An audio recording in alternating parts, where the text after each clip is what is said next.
मायके में नर्क, ससुराल में स्वर्ग वाली जिंदगी।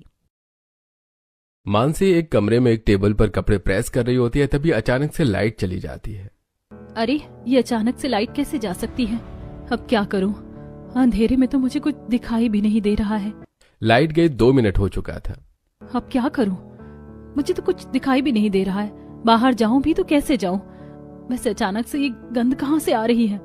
अभी जैसे ही मानसी को गंध आने लगी थी, वैसे ही लाइट भी आ जाती है। लाइट के आते ही मानसी कपड़ों को देखकर हैरान हो जाती है।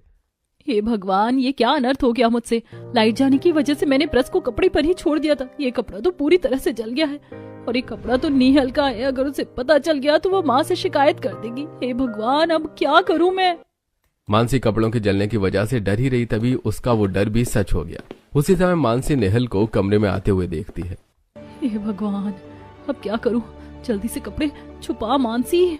मानसी जल्दी से नेहल के जले हुए कपड़े टेबल के नीचे फेंक देती है। नेहल, तुम यहाँ क्या हुआ? कोई काम था क्या? क्यों नहीं आ सकती क्या? मैं अपनी ड्रेस देखने आई हूँ जो तुम्हें प्रेस करने के लिए दी थी। और बाय द वे, ये स्मेल कहाँ से आ रही है? अजीब सी, जैसे कुछ जल रहा हो। स्मेल नहीं तो। इतना बोलते ही नेहल इधर उधर देखने लगती है और तभी उसकी नजर टेबल के नीचे पड़े उसके कपड़े पर जाती है जिसे मानसी ने जला दिया था। नेहल अपनी जली हुई ड्रेस को देखकर बहुत तेज चिल्लाती है। माँ! नेहल की आवाज सुनकर शिल्पा दौड़ते हुए कमरे में आती है। क्या हुआ नेहल बेटा? माँ, इस 2 कौड़ी की लड़की ने मेरी ड्रेस जला दी। क्या? इसने तुम्हारी ड्रेस जला दी? दिखाओ। शिल्पा नेहल के हाथ से वो जली हुई ड्रेस लेकर देखती है और जोर से मानसी के बाल पकड़ लेती है। मनहूस लड़की, तेरी ये मजाल की तूने मेरी बेटी की ड्रेस जला दी। नहीं, मैंने जानबूझकर ये नहीं किया। लाइट चली गई थी इसीलिए ऐसा हो गया। माँ, अब मैं क्या करूंगी? क्या पहनूंगी कॉलेज फेस्ट में? कोई बात नहीं बेटा, मैं तुम्हें नई ड्रेस दिला दूंगी। माँ, इसे भी इसी प्रेस से जला दो। वैसे आइडिया अच्छा है।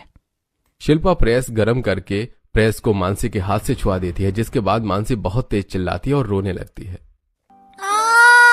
ये क्या किया आपने? मुझे बहुत जल रहा है। जलता है तो जले। अब इसी जलते हाथ के साथ किचन में जाओ और जाकर हमारे लिए खाना बना। और अगर नहीं बनाया तो प्रेस गरम करने में ज्यादा वक्त नहीं लगेगा। ठीक है माँ, मैं सारा काम कर दूंगी, बस मुझे यहाँ से जाने दो। इतना बोलकर मानसी वहां से किचन में आ जाती है और अपने हाथ को सिंक में पानी के नीचे रखती है। हे भगवान, ये सब मेरे साथ ही क्यों होता है? मम्मा, आप मुझे क्यों छोड़कर चली गई? मानसी अपने हाथ को पानी में धो रही थी, तभी शिल्पा किचन में आ जाती है और मानसी के बाल पकड़ लेती है।